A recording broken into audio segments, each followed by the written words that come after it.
Hi everyone. Today I want to discuss with Vasily, who is my colleague and whom you already seen on my channel, I think 2 or 3 times.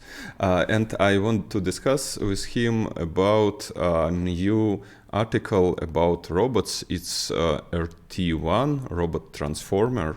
Hi Vasily. Hi. And, Hi, everyone. yes, and this article is pretty popular nowadays. I saw it already, I think, 10 times in different location, and everyone speak about this. So, is this some final answer to robotics? Does this article solve the question of robot control finally? And now, can you universally control any robot, and or is it just small step in the progress? Yeah, I have already received, I don't know, 5 times this article from different people who shared it with me and said, okay, you're done, that's all. Google made it, so you don't need to do anything anymore, really. But of course, it's not so good. And with some figures I mentioned, with some logic behind this, it's pretty obvious that it's not a final decision, of course. So this is, of course, it's a huge step. And if you have a robot similar to what they used, you can show some tricks that are really that will look really good as tricks. But the probability of success is about 70%, as they stated in some artificial environments, and it's not good yet. I mean, it's really, really bad, of course. I know some students could have similar results without neural networks, around 70%. So it's good that it's trainable. And I think I will mention how it's trainable today, but it's not what can be used right now. That's the issue. And let's start from environment question. Which robot did they use? And can you tell a little more about this part? What is the environment? Good question. How this robot is named? It's a standard robot that is used in research. That has one arm, one camera, 3D camera, and mobile platform or under it, under the arm. So you can buy this, I think, for 100K euros or dollars. So that's a standard thing. So that's good. I think they also have some experiments with KUKA robotic arm, because in the article I saw 2 different setup, but probably just one data set additional. Yeah, they use the KUKA to make the data set more variable. So they use it to enhance the training, I would say, mostly, but not. Of course, it helps in training. You can add simulation. You can add other robotic arms. That's what they actually did. And what about kitchen environment? Is this some special kitchen or the regular one? What's the difference, do you think, in the kitchen that they use? It looked more as a cafe in one case and than a usual kitchen in the other case. So they basically had 2 kitchens, two types of environment where they trained, and also they tested it in new environment that was not presented in the training dataset. Yeah, this according to the pictures, I think that it was 2 types of kitchen at the end, and one environment was very artificial, and there is a picture in the article about this where 11 robots are staying in one huge room with multiple kitchens around. So yeah, that was the funniest thing. I believe in the training for the whole team in Google. And in my opinion, the kitchen was pretty strange because the drawer is specially created for robot, I assume, because this drawer with some hole in them to look what's inside and to catch it by the arms successfully. So it's not the regular one kitchen, but the human can use such kitchen as well, in my opinion. So let's just start with the article. Vasily read it a lot of time, and he will just tell the basic flow, what the Google do and how it's work. Yeah, okay, let me share the window. Yeah, here is the picture about kitchens they used, and let me scale it a bit. So as you see, it is a quite artificial thing during training, and they had two kitchens to test, BC here, and it was different kitchens, but yeah, you mentioned those holes to see what in it. And I think I would like to have the same in my kitchen. In this case, I wouldn't know what what is where. Yeah, so this is the article.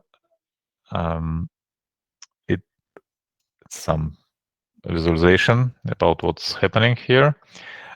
What is interesting, it's a size of the data set. So it was 130K demonstrations. That is a lot. It took 11 months to capture this amount of data for them with, I don't remember, 10 or 11 robots or so. So they needed a huge data set, I would say. Then there is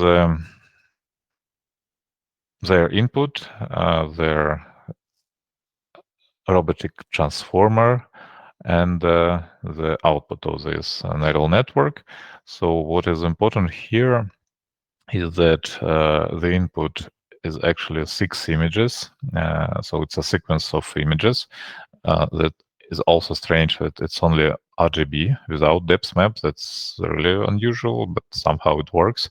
And also an instruction, a short instruction that can look like here: pick an apple from the top drawer and place on a counter. So it's not a long instruction. It's not planning inside the whole environment, but mostly a short action for that takes 10 seconds, 20 seconds, for example. And the output is very interesting as well. It's an 11D vector where you have commands like what you do here. I remember here it was a better picture. Yeah, here it is. So the output actually contains what do we do. Is it an action with an arm, with a base? Is it what do we do with an arm? What do we do with the base? Are we moving, rotating, changing position, releasing the gripper, or grasping something? So that's a set of discrete actions that is really important. It's not like a command flow in real time with a joint position for each joint in an arm or for the wheelbase, but these are discrete actions. Do they generate only one action or the sequences of action? Because it's a sequence. It's a sequence of actions. And they do not analyze during the sequence. It's if something go wrong during this sequence. I believe they have a sliding window here, so probably there is some corrections, some corrections during the performance. So, but this is inside technical details. I cannot say for sure how it works, but it might be a sliding window mostly. So as we remember, transformers work with sentences, so sequences of tokens. So as input, they have tokens, sequence of tokens, and as output, they have it as well, sequence of actions. Yeah, I can say a bit more about how it was trained and about how the architecture. I think that's actually rather simple. If you track modern neural networks, you can easily understand how it works. So as input, they have, as it said here, 6 images, RGB images. That is, as I said, is very unusual for robotics, and an instruction that is used mostly as a condition vector. When you see an image, it is important to extract important visual tokens depending on what the task it was. For example, if you need to pick an apple, you need to find an apple in images, or in a plate, for example, is not relevant in this case. So the idea is to get visual tokens depending on what you have as a request. And while training, they have efficient net backbone and attention mechanism. I don't remember how it exactly called, but they used instruction as a condition in this attention mechanism to extract vision language tokens, and they get 48 tokens from those 6 images, so 8 tokens from each, and put it into a transformer to predict actions. So that's rather simple. I mean, they have a visual extractor with tokens, and they send it to a transformer that is trained. That's basically all, and it works for short actions like in this example, pick something, put it, and that's basically it. And it is about Robotic-Transformer 1. That was not in the video everyone shares, actually, because in that case, they had 2 neural networks, and one of them was Robotic-Transformer for short actions, and the second was SayCan. It's a kind of chatbot to plan actions by robots, and that's another story that makes the whole thing looks good, I would say. And what is SayCan? Is it some text model, or is it some kind of robot learning process? Just brief description how it's work. Actually, just to understand what it is, I need to show a dialogue with this model. So SayCan, it's a chatbot, basically, that was trained in real environment with a real robot and with operators who were involved in this process. And now it works as a chatbot that proposes you what the robot should done as a response. Like so you have some context and environment description in the beginning. Then how would you hold the sneakers? And the robot answers, pick up the sneaker. Done. It's an end point in each set of commands, a sequence of commands, and then you can ask different things in this environment, and this chatbot just answer with simple commands: find a water bottle, pick up the water bottle, go to microwave, and so on. So that's looks as a algorithm builder, and a builder of algorithms for the robot, depending on some context. It doesn't, of course, it doesn't work perfectly, but it's something. And then those simple commands are transferred to robotic Transformer 1. That's where the whole magic is.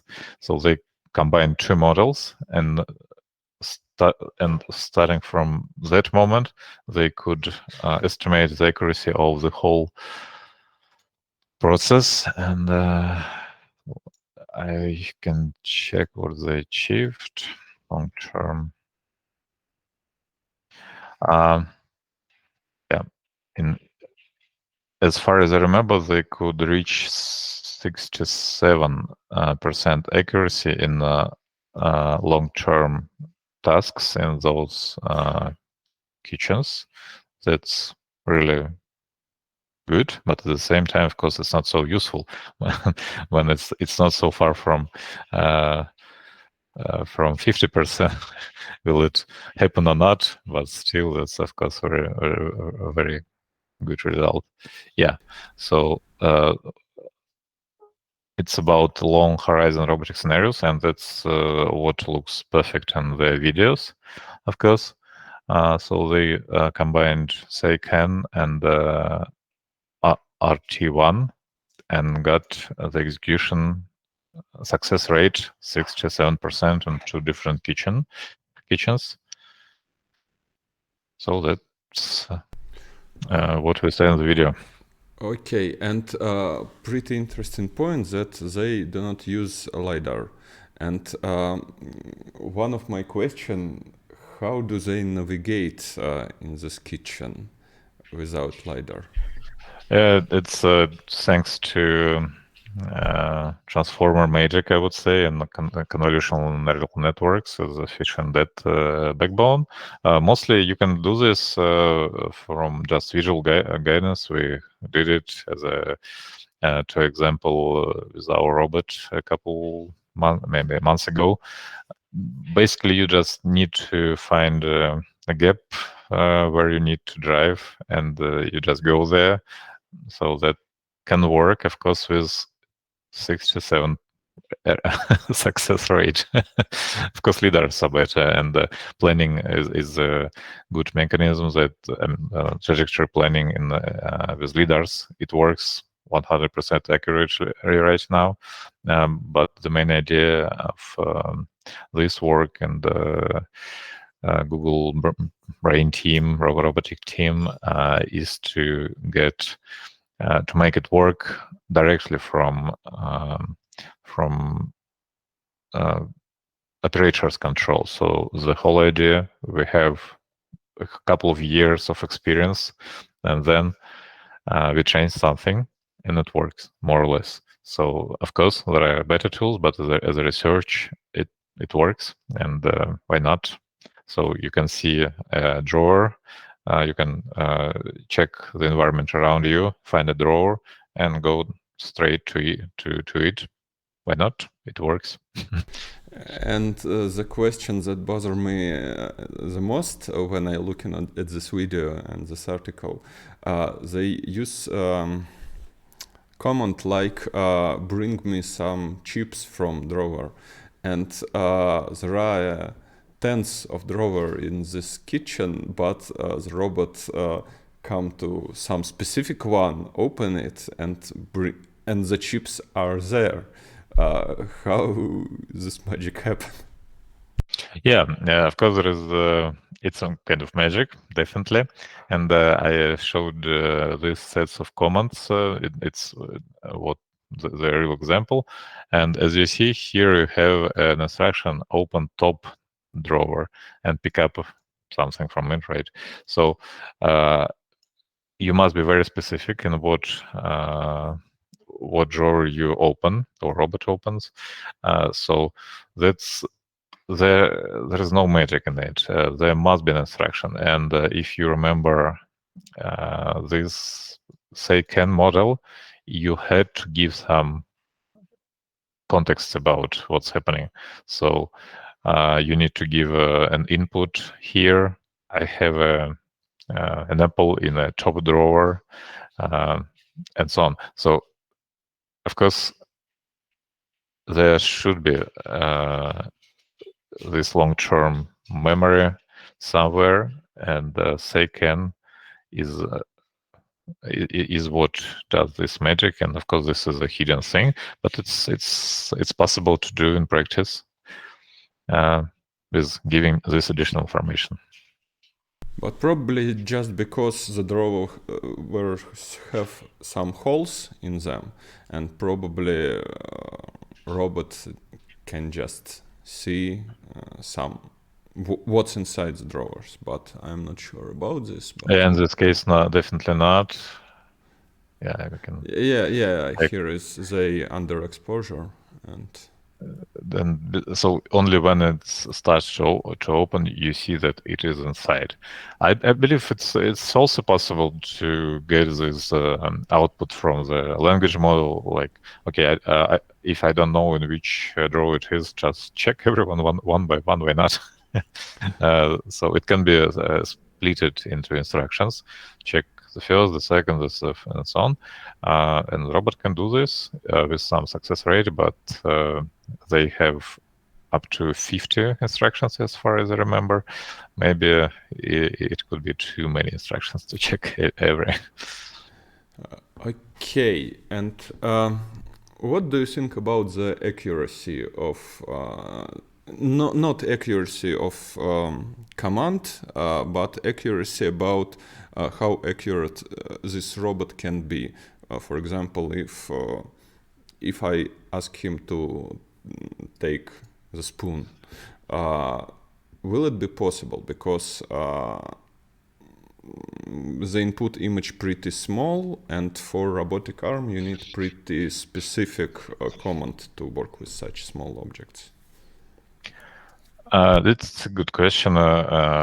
So mostly it's about sensors, of course, and if it's a small spoon, you need to be rather accurate, but also they use a very interesting gripper that can handle with tasks even if when it's not too accurate. It's soft, and it will not collide into something seriously, for example, when it's wrong. So I think with some combination of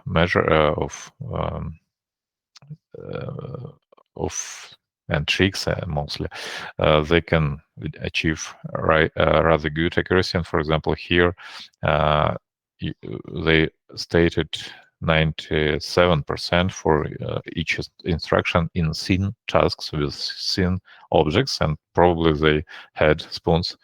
So that's about what they can do, almost for sure. 97, not really good, but it can work.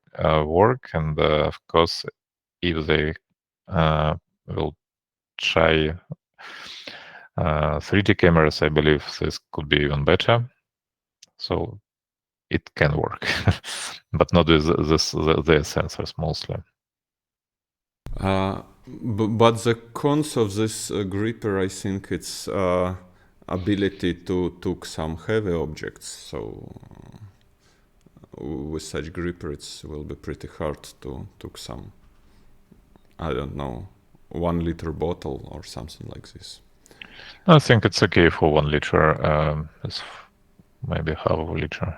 Yeah, but it's not so important in terms of research. Really, it's just yes. It's just about how the whole article is about idea that the whole process can be trainable, and it's pretty cool. But for me, it's pretty important that they need, I think, about 70,000 videos for samples for training SayCan, and more than 100,000 for training RT-1, and it's a lot, and it's just one task and not with high accuracy.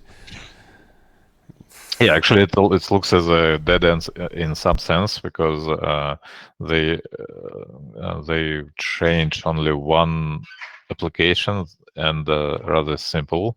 usages, so it's not as accurate as needed. It cannot do everything that people can do in kitchens. So, but for that they needed a lot of time, a lot of efforts, and I'm not sure that it can be generalized for other tasks in new places with the new challenges. So that looks a bit not useful at this stage, but as an experiment, of course, I really believe that it will, as everywhere in computer vision, it was a lot of it was huge data sets, but then people started to think about one shot, a few shots learning, that something similar will happen here as well, but not today, but tomorrow. And do you think that ideas can be useful in practice? For example, with our robots, that's much more easier. But what do you think about? Yeah, I actually think that this architecture is rather good, and we can use it instead of some instructions. We can have some other commands, not as an example. It can be not. It can be used in outdoor navigation, but instead of instructions, we can have a trajectory from GPS or something similar that we'd like to follow. But real images can give us information about obstacles, about some people around, and the transformer can help with behavior models. That's really possible to do, and it's really easy to get a lot of data for outdoor navigation, because you drive a lot and you run into obstacles and so on. So here, for some application, yes, that's have a lot of sense, and the whole idea is rather good that you can get visual tokens depending on what you need, depending on the instructions you had, and then transfer those visual tokens to actions for a robot. That's really good. Maybe something else instead of transformers can be used in case of small amount of data. Maybe usual neural networks, like even convolutional neural networks, or some others. That's can be lightweighted a bit because transformers need a lot of data, that they showed, and that's really a problem right now with transformers. Okay, thank you. For me, it's clear now, I think, but it's very cool article and very interesting research, but probably not as useful as in practice for nowadays. But I hope that the next research will give us some more information. Thank you, Vasily. Yep. Thank you. Probably if it's interesting, the viewers will ask for some more. Right comments. Yes. Okay. Thank you. Bye.